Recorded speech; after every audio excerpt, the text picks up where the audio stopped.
Caitlin Clark was wearing number 12 for Team USA during the FIBA Women's World Cup qualifying tournament. Obviously, we know that that number is very tied to you. What was your reaction when you saw that? For months, the narrative has been that the WNBA veterans, especially Diana Taurasi, absolutely despise Caitlin Clark. Iowa star Caitlin Clark that had them both in the headlines and seemingly in the crosshairs of the old guard fans and the new wave masses. Like anything, greatness is going to translate, and she's proven that in every level, and I don't see it being any different in the WNBA. Reality is coming. There's levels to this thing. You're going to come with some grown women that have been playing professional basketball for a long time. We all remember the infamous reality is coming quote that sparked endless debates across the internet. But what if I told you that behind the scenes, Diana Taurasi not only respects Caitlin Clark, but just officially passed down her most sacred basketball possession to her? That's right, Caitlin Clark is officially wearing the iconic Team USA number 12 jersey, a number Diana Taurasi dominated in for 2 decades on the global stage. And recently, Taurasi broke her silence on the matter, revealing her true feelings about the WNBA's newest superstar taking over her legendary legacy. The truth completely shatters the media's fake rivalry, and it proves exactly why Caitlin Clark is the only player on earth built to carry the torch. So Caitlin Clark and Diana Taurasi, Taurasi is seen by many as the GOAT. Taurasi still one of the GOATs, and the player that most resembles Taurasi in how they are in everything is Caitlin Clark. Neither was Taurasi. They were both crash out artists. They have a similar mentality to the game. To truly understand why this jersey handoff is so massive, you have to look at who Diana Taurasi and Caitlin Clark actually are on the basketball court. Despite what fans of other rising stars might argue, Caitlin Clark is the exact modern-day reincarnation of Diana Taurasi. They share a very specific, ruthless killer mentality that is rare to find. Let's be real, I'd say Taurasi absolutely had a hand in making it happen.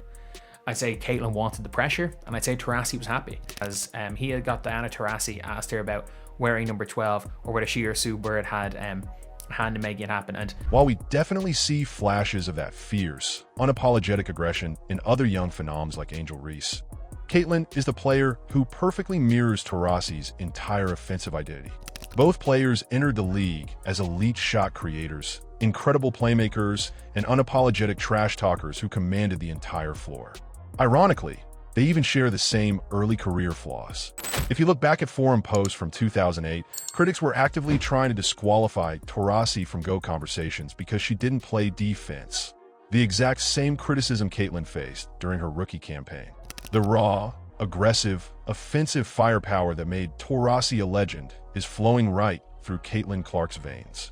So when the time came for Team USA to assign numbers, giving Caitlin the number 12 wasn't just a random coincidence. I mean, it's so cool, to see Caitlin not only wear the USA jersey, but number 12.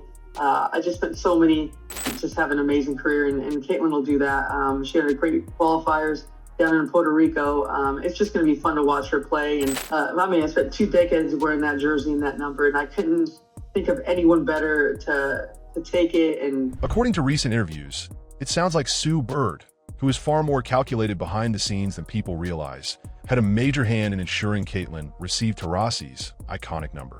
When Sports Illustrated's Grant Young directly asked Taurasi about her reaction to seeing Caitlin in the number 12, Taurasi didn't hold back. Instead of showing bitterness, she gave the ultimate blessing. Taurasi stated she spent 2 decades in that jersey and couldn't think of anyone better to put it on and have an amazing career. She confidently predicted that Caitlin is going to add quite a few gold medals to that jersey's legacy. Germany and then the Olympics, no one better to wear the 12, and Caitlin's going to put some gold medals on that jersey, I know it. Hey, once I'm out of things, I'm out. Maybe Sue, she's a little bit more calculated than people think, so maybe that was the Sue job. This level of glowing endorsement directly from the GOAT completely buries the tired narrative that the older generation is actively rooting against the new face of the league. In fact, if you look back at their early matchups, Taurasi and Brittany Griner actually went out of their way to embrace Caitlin before tip-off, showing early signs of this deep mutual respect. But here is the most important part of this entire situation: the immense pressure. Wearing Diana Taurasi's Team USA number isn't just an honor. It is a massive, heavy expectation. And That is exactly why Caitlin Clark is the only player who could take it.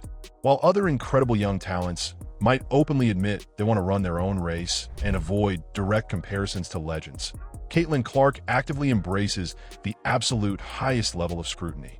She walked into the WNBA getting full court pressed and triple teamed from game one, and she never backed down. During that early game against Phoenix, the Mercury threw chaotic defensive schemes at her, putting Natasha Cloud on Aaliyah Boston and blitzing every screen. But in just an 8-minute stretch, Caitlin orchestrated a massive 25-point swing, proving she could dissect a veteran defense under pressure. Taurasi knows exactly what it takes to thrive under a microscope where everyone is waiting for you to fail, and she clearly recognizes that exact same unbreakable mental toughness in her successor. The passing of the number 12 jersey isn't just a simple roster update. It is the ultimate stamp of approval from the greatest guard in women's basketball history to the next. The reality that came for Caitlin Clark wasn't failure or hazing. It was inheriting the throne from the very players who built the league. I want to pass the question off to you guys to settle this debate. Do you think Caitlin Clark will eventually surpass Diana Taurasi's legacy and become the undisputed GOAT of the WNBA, or is Taurasi's legendary championship resume completely untouchable? Drop your hottest takes in the comments down below. Make sure to hit that like button if you enjoyed the breakdown, and subscribe to the channel for more deep dives into the WNBA. I'll see you in the next one.